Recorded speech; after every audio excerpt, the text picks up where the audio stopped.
Hey yo, I need a bad bitch, ass fat, pussy with a stack, get the cash back, make it clap, put it on the map, gotta make it twerk, make it work, put it on the shirt, make the pussy squirt, give a smirk, open like, hey yo, I need a bad bitch, ass fat, pussy with a stack, get the cash back, make it clap, put it on the map, gotta make.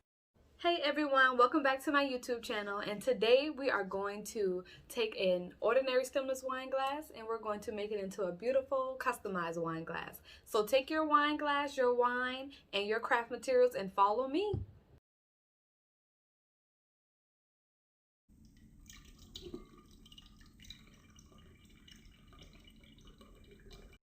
Okay, so the first thing that you want to do is prep your glass. So you want to take your glass and wash it with water and soap and make sure you dry it. Once you do that, then you want to take a cotton ball and put rubbing alcohol on it and then clean your glass. So I already prepped this glass. So once you do your prep, then we can get ready and get started crafting.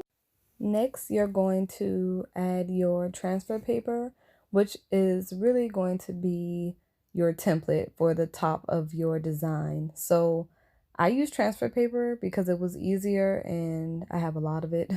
So I used it, and plus it sticks to the glass. So I wanted this rigid kind of look to it. So I used my scissors and I just cut the rigid look to the transfer paper.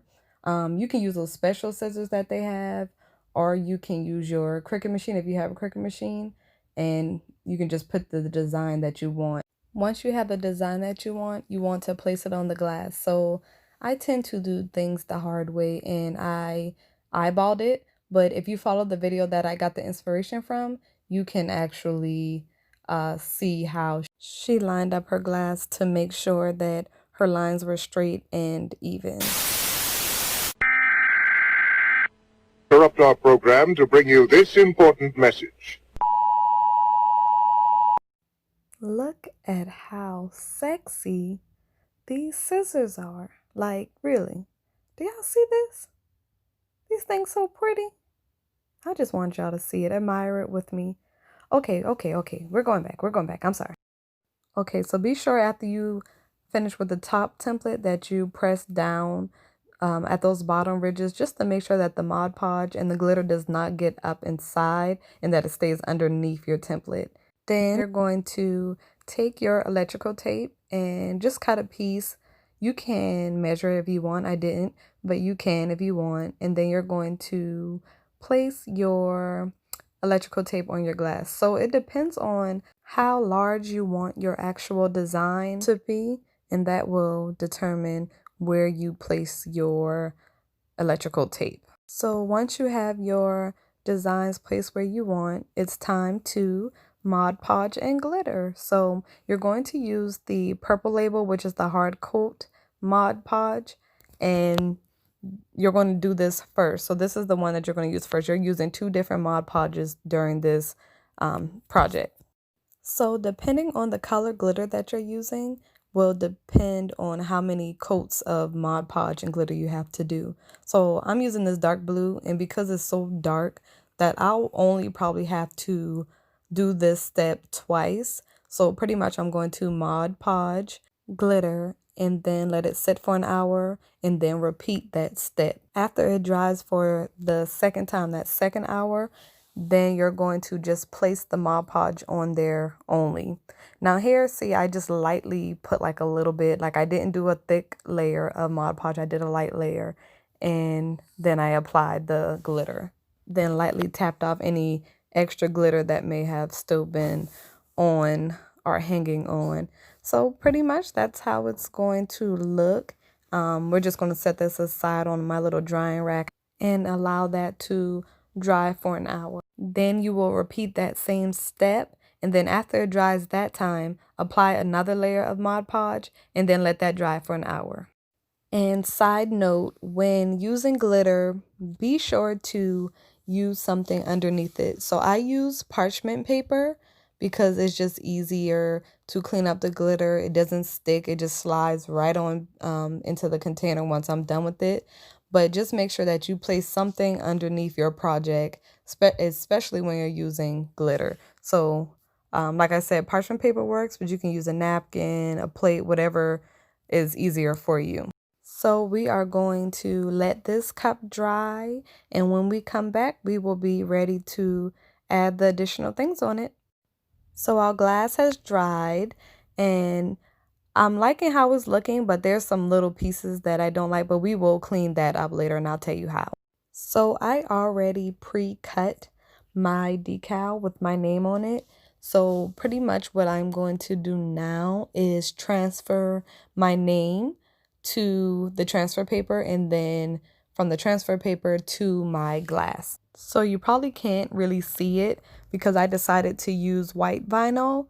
I just feel like the white vinyl would pop on that dark blue. So right now, all I'm doing is, I call it a squeegee. I do not know the name of this tool, but I just squeegee my name. And I do this for a minute. I know it seems like I just did it for a second, but I do this for a minute just to make sure all of my letters get onto that transfer paper. So once it gets squeegeed onto the transfer paper, I take my time and I make sure that it sticks onto my glass. So you'll see me going through, I'm like lifting slowly because sometimes your letters will lift or sometimes they won't. So you have to kind of play around with it just to make sure that all of your letters get on there.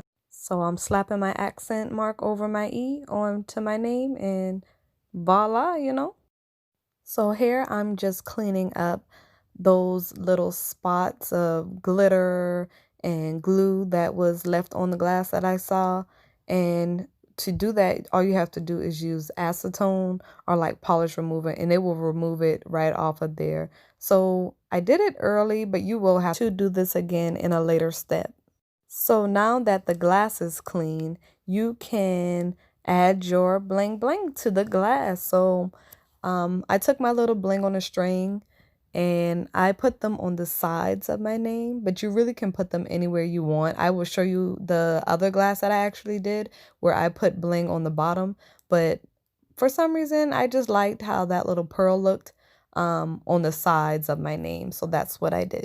Once you have your bling where you want it, you're going to grab your hard coat Mod Podge again, and then you're going to pretty much go through the whole glitter area. So you're going to Mod Podge the glitter, your name, and the bling on the string. And make sure you get deep inside of your glitter and your bling on the string because you want to make sure that you're getting in those cracks and crevices. Then you're going to let that dry for an hour, and then you're going to apply the dishwasher safe Mod Podge twice. So in between those two applications, you're going to let your Mod Podge dry for an hour between each coat. So here is the second glass that I mentioned earlier. And with this glass, I actually did a few steps a little bit differently. So after the step where you Mod Podge and glitter for the second time and then let it dry for an hour, I did that. But then I took the Mod Podge acrylic clear spray and then I sprayed over the glass, well, the glitter part, and then I let that sit for an hour and then I added on her name. And I noticed that when I added the name on this time that it was way easier to do it. So I think I actually like using that spray better than doing that last coat of Mod Podge because it seems like it locked in the glitter better. I also did not use any bling on a string on this glass, and the rhinestones I used there, they're individual rhinestones, and I used the E600 glue to place each rhinestone on the glass. After that, I went through with the acetone and cleaned up both of the glasses, and then I let them both sit for 24 hours. Here is the final product, and I love them both.